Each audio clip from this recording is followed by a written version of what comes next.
Israel y Estados Unidos bombardearon este martes el centro de Teherán y los iraníes intensificaron sus ofensivas y amenazan con atacar todos los centros económicos de Oriente Medio en el cuarto día de una guerra sin límite de tiempo. Con esto comenzamos. Los saluda Silvia Cabrera en Berlín. Titulares. Israel asegura haber golpeado infraestructuras clave del programa nuclear iraní en Teherán, así como el edificio de la institución encargada de elegir al sucesor del líder supremo Ali Khamenei. Además, las fuerzas terrestres de Israel han entrado en el Líbano. Donald Trump declaró que prácticamente todo ha sido destruido en Irán en una ofensiva que, según él, se decidió porque Washington pensaba que Teherán iba a atacar primero. Israel asegura haber lanzado más de 4.000 bombas en Irán desde el inicio de la guerra.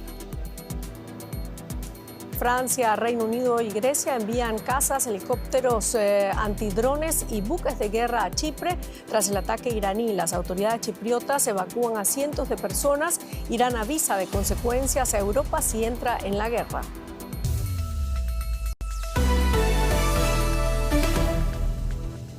Israel y Estados Unidos continúan bombardeando instalaciones y edificios del gobierno en Irán, que no ha parado de lanzar oleadas de drones y misiles contra Israel y los países del Golfo Pérsico. El conflicto también se ha extendido al Líbano, donde Hezbollah, aliado de Irán, afirma estar preparado para una guerra abierta con Israel. Mientras tanto, el presidente Donald Trump ha afirmado que Washington tiene capacidad para prolongar la guerra mucho más allá de las 4 o 5 semanas previstas inicialmente. Según Israel, cazabombarderos apuntaron al edificio que alberga la institución encargada de elegir al líder supremo que sucederá al ayatolá Ali Khamenei, muerto el primer día de la guerra. También asegura haber golpeado infraestructuras subterráneas clandestinas en las afueras de Teherán. Continuamos desmantelando todos los valores fundamentales del régimen terrorista iraní. El ejército israelí destruyó la sede del cuartel general nuclear secreto de Minzadai. El régimen intentaba reanudar sus actividades y ocultarlas, pensando que no nos daríamos cuenta. Se equivocaron. La división de inteligencia detectó y rastreó esos movimientos y ahora la Fuerza Aérea está atacando esas instalaciones en todo Teherán. Así es como profundizamos el impacto sobre el régimen y prevenimos la recuperación de sus capacidades y sus intentos de adquirir armas nucleares. Y ampliamos con Maya Siminovich en Tel Aviv. Maya, al parecer se han escuchado explosiones en Jerusalén tras una nueva ola de misiles lanzados desde Irán. ¿Qué se sabe al respecto? Danos la última hora desde allá. Hola Silvia, sí, durante el día de hoy ha habido ataques, oleadas de misiles a diferentes horas. Las últimas han sido efectivamente a Jerusalén, también a Tel Aviv, también en Cisjordania y en el norte por parte de Hezbollah. Las sirenas sonaron, se oyeron explosiones en el cielo, se reportan algunos heridos, pero todavía nada más. Así están todos estos 4 días de guerra que parece que fueran mucho más largos por la intensidad de los ataques, no solamente en Israel, sino que en los países sunitas de los alrededores, donde se está inflamando esta contienda de este modo tan asustador. Bueno, Israel ha atacado o dice haber atacado el edificio de la Asamblea que elegirá al sucesor de Ali Khamenei como líder supremo de Irán al sur de Teherán. ¿Qué ha pasado exactamente? ¿Se sabe algo? ¿Teme Israel una respuesta más fuerte ahora por parte de Teherán?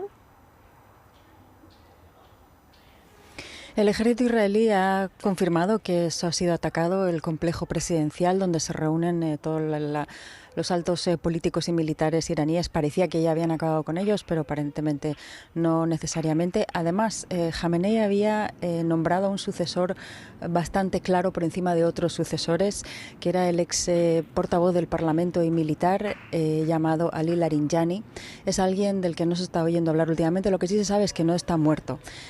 Cuando Israel, que dice que está averiguando qué realmente ha sucedido tras ese bombardeo, tal vez se sepa si esta persona todavía va a ser el sucesor según los deseos del ex líder supremo.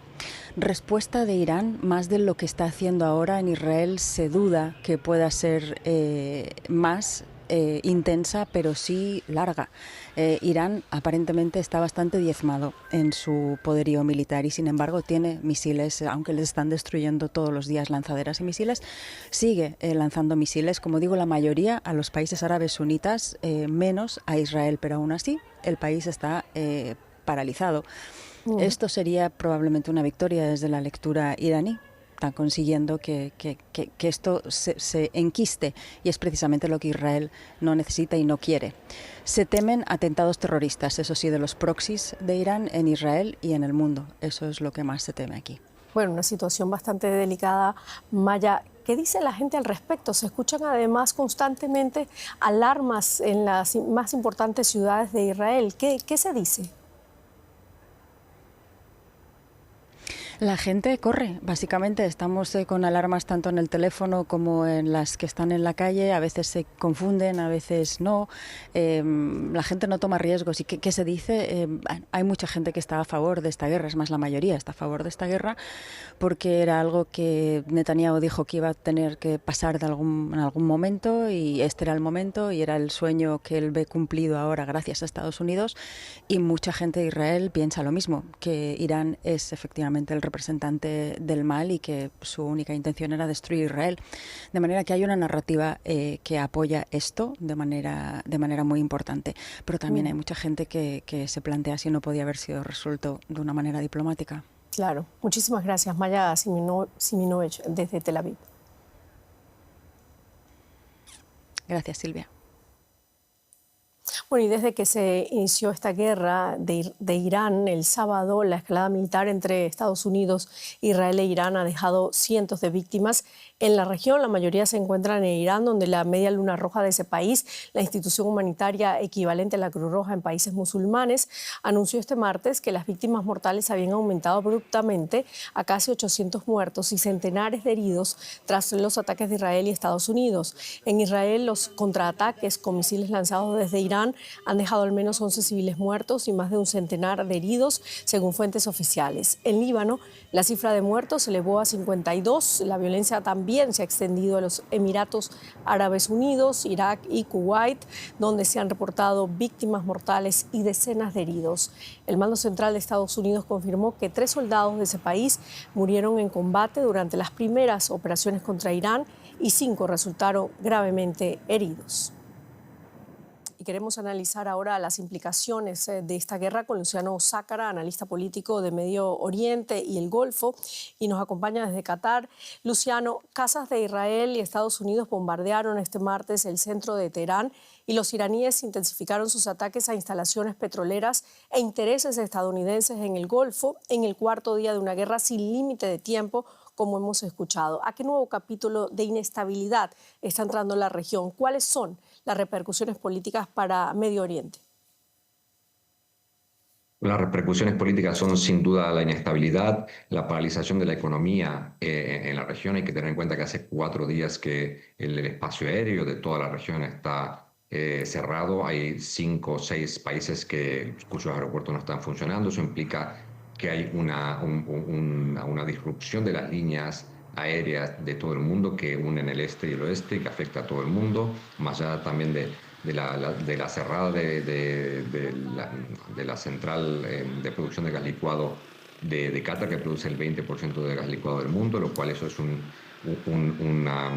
consecuencia política muy grande, sobre todo para los países consumidores. Lo mismo que pasa con el petróleo a partir del ataque de Ras Tanura.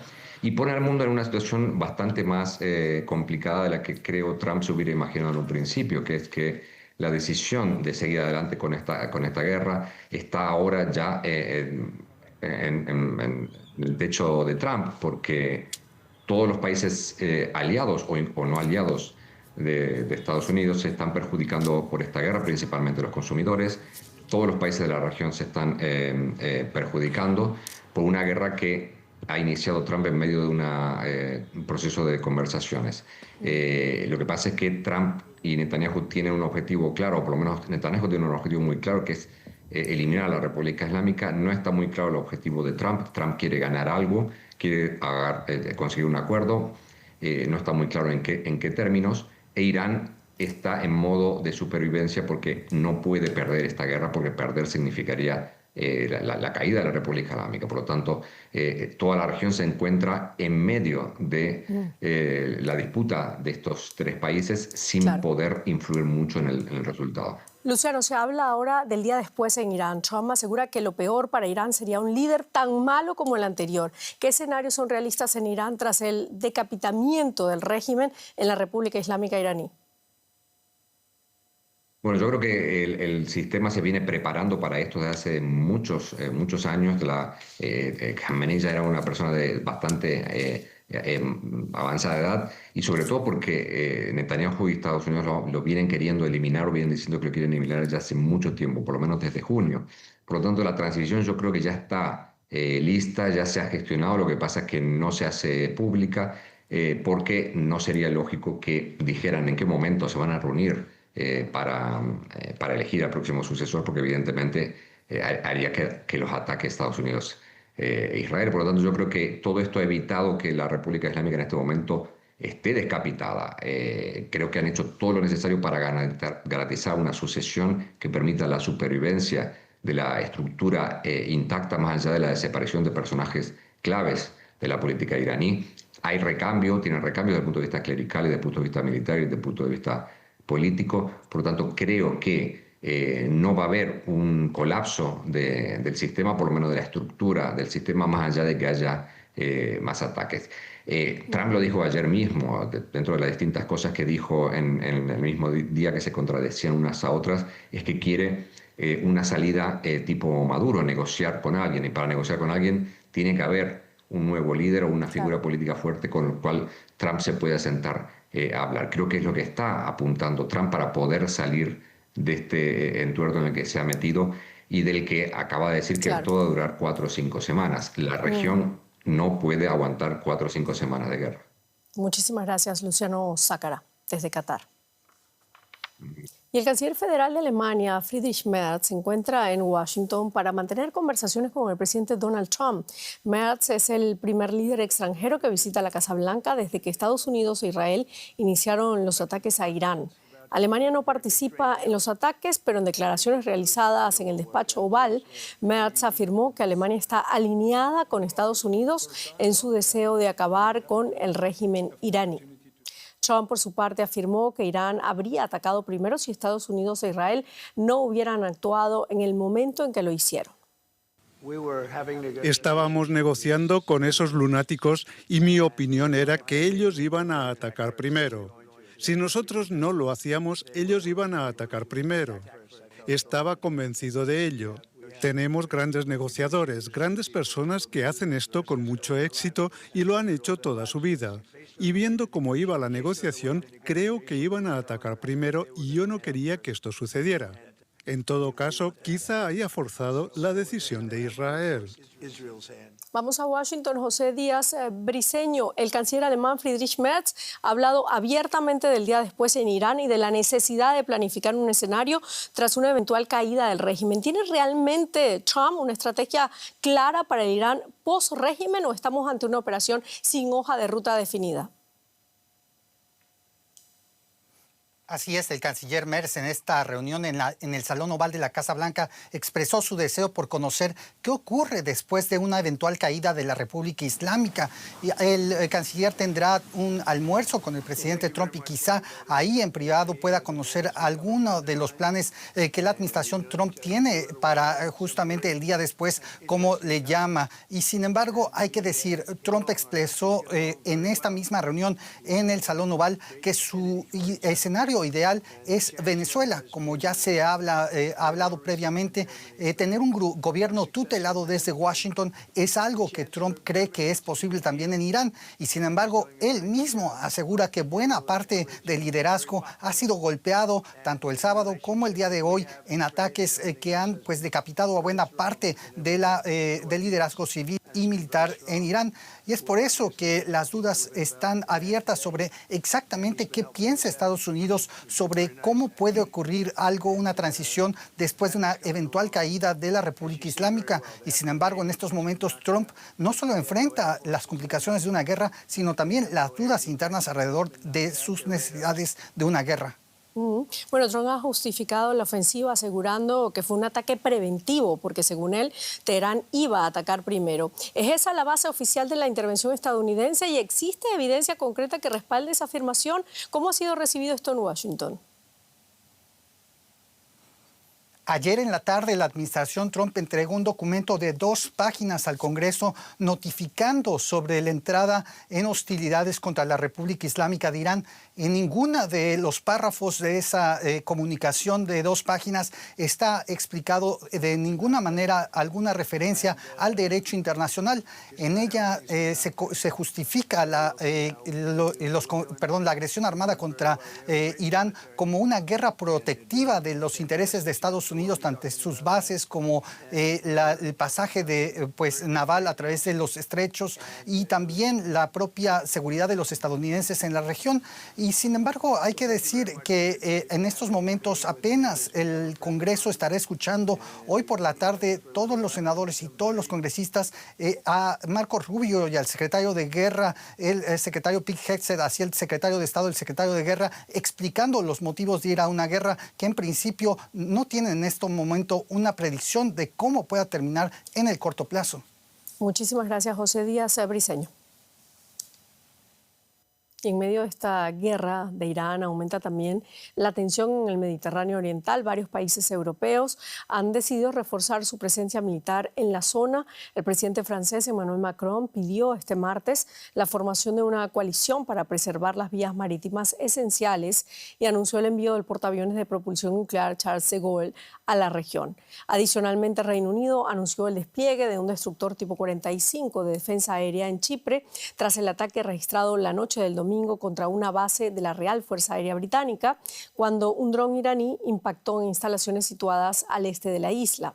En un discurso televisado a la nación, Macron reiteró además el envío de sistemas antimisiles y antidrones a la isla, así como el despliegue de fragatas a la región. Por su parte, el gobierno griego anunció la instalación de un sistema de misiles antiaéreos MIM-104 Patriot en la isla de Cárpatos, en el extremo sureste del Mediterráneo Oriental, y reiteró su respaldo militar a Chipre ante la escalada regional. Conectamos desde Limassol con el periodista Andrés Murenza. ¿Qué tal, Andrés? Bueno, el gobierno chipriota acusa al Reino Unido de no haber explicado bien su postura, lo que podría haber convertido al país que ostenta la presidencia rotatoria de la UE, hay que decirlo, en objetivo de Irán. ¿Por qué? ¿Y cuál es el alcance o las consecuencias de esta denuncia?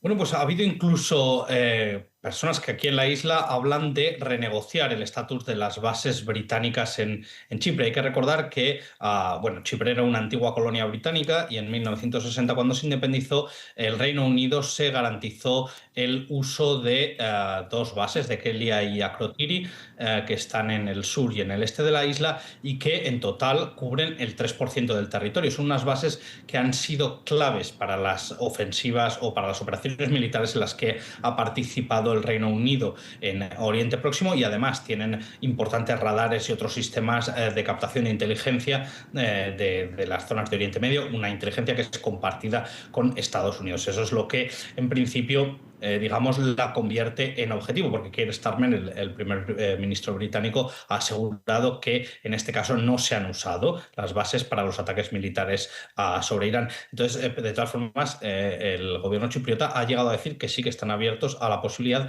de exigir al Reino Unido que se renegocie el uso de estas bases. Bueno, Reino Unido ya ha dicho que quiere enviar un destructor tipo 45 de defensa aérea a Chipre tras el ataque sufrido por una de sus bases de su fuerza aérea el domingo. Y Francia dice que enviará a Chipre sistemas antimisiles y antidrones. ¿Crees que el envío de más fuerzas militares contribuye a la defensa o a la escalada de este conflicto? ¿Qué riesgos supone que varios países se involucren simultáneamente en la región? Sí, y efectivamente a los países que tú mencionas hay que añadir también Grecia, que tiene 2 fragatas que están previsto que lleguen mañana a Chipre, y 4 cazas que envió el lunes y que ya se encuentran en el aeropuerto militar de Pafos. Es verdad que es una petición del gobierno chipriota, que además también le ha pedido ayuda al gobierno italiano y al gobierno alemán, por si les pueden enviar también protección. Es verdad que hay que tener en cuenta que Chipre está muy muy cerca del teatro de operaciones, está muy cerca de Israel, está muy cerca del Líbano. De hecho, se cree que los drones vinieron no directamente de Irán, sino del Líbano por parte de Hezbollah, habían sido enviados. Entonces está muy cerca y se siente inseguro, obviamente.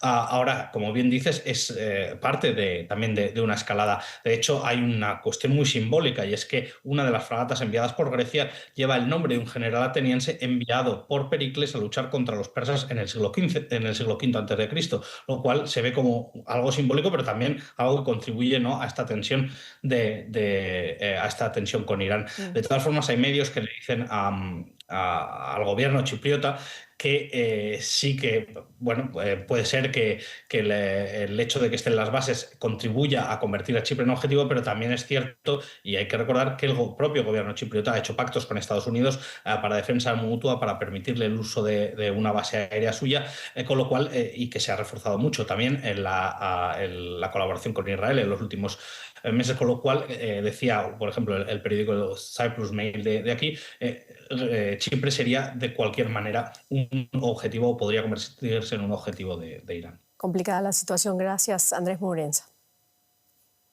A vosotros. Complicada la situación, pero no todos los países de Europa están de acuerdo con esta guerra, ¿no, Paco? Así es, Silvia. España, por ejemplo, ha mantenido una posición diferente a Francia, Reino Unido y Alemania. El gobierno de Pedro Sánchez ha negado el uso de sus bases militares a las fuerzas estadounidenses implicadas en el ataque contra Irán. Esto afecta especialmente a los aviones cisterna estacionados en ellas, clave para el reabastecimiento militar que partieron de España el domingo hacia otros países. Esta nueva medida es la crítica más reciente a Estados Unidos por parte del gobierno de Sánchez, que ha destacado en Europa por su oposición constante al gobierno de Donald Trump, una medida que ya ha generado reacciones en Washington. En respuesta, el presidente estadounidense ha amenazado este martes con cortar todo el comercio con España. Escuchemos las declaraciones de Donald Trump durante el encuentro en la Casa Blanca con el canciller alemán Friedrich Merz. España ha sido terrible. De hecho, le dije a Scott Bessent que cortara todos los acuerdos con España. Esto comenzó cuando todos los países europeos, a petición mía, empezaron a pagar el 5% del PIB en defensa. Todos estaban entusiasmados. Alemania, todos. Y España no lo hizo. Y ahora España dice que no podemos utilizar sus bases. España no tiene absolutamente nada que necesitemos. Tiene gente estupenda, pero no tiene un buen liderazgo.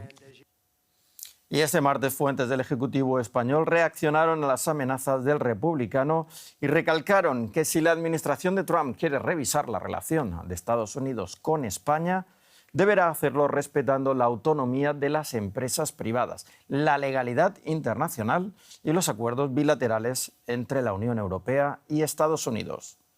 No es la primera vez que Trump amenaza con represalias comerciales a España. Lo hizo también tras la cumbre de La Haya, en la que Pedro Sánchez se plantó contra el 5% del PIB para defensa.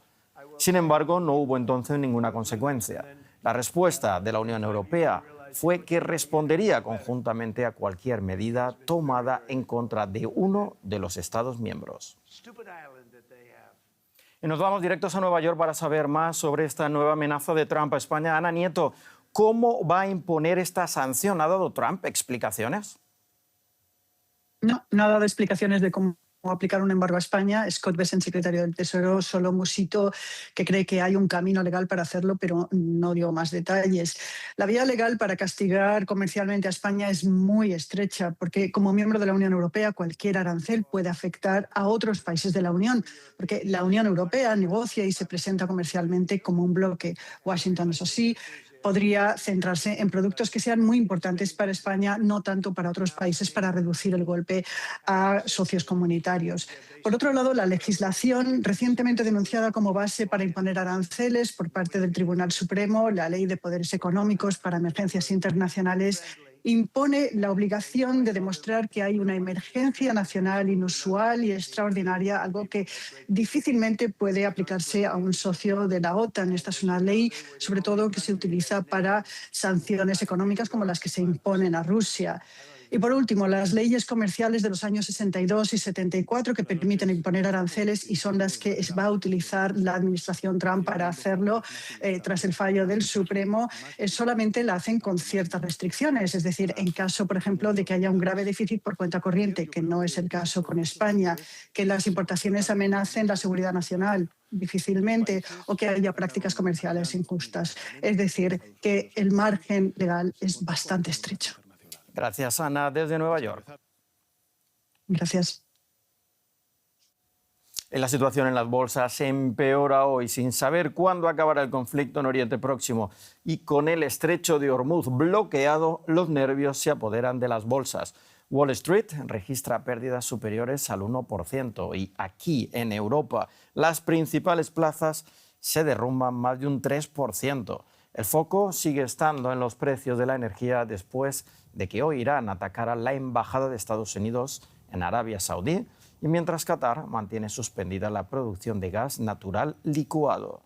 En medio de esta situación, el precio del barril de Brent sube a los $82 y el indicador de referencia para el gas en Europa sigue disparado, lo que empieza a preocupar por el impacto que puede tener todo esto en la inflación y en las decisiones de los bancos centrales.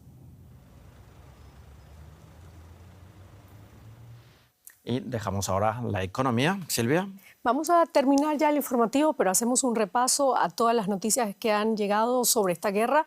Estados Unidos e Israel continúan sus operaciones militares en Irán, golpeando infraestructuras clave del programa nuclear iraní en Teherán, así como el edificio de la institución encargada de elegir al sucesor del líder supremo de la República Islámica, como lo afirman fuentes militares israelíes.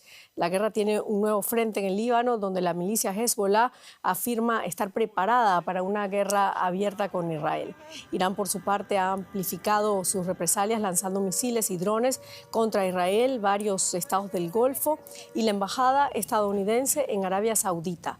Misiles iraníes llegan a Jerusalén y Tel Aviv sin causar muertos.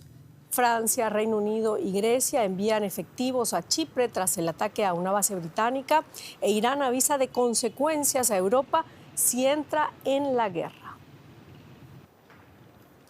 Ahora sí terminamos. Hasta la próxima edición. Hasta luego. Gracias por habernos acompañado.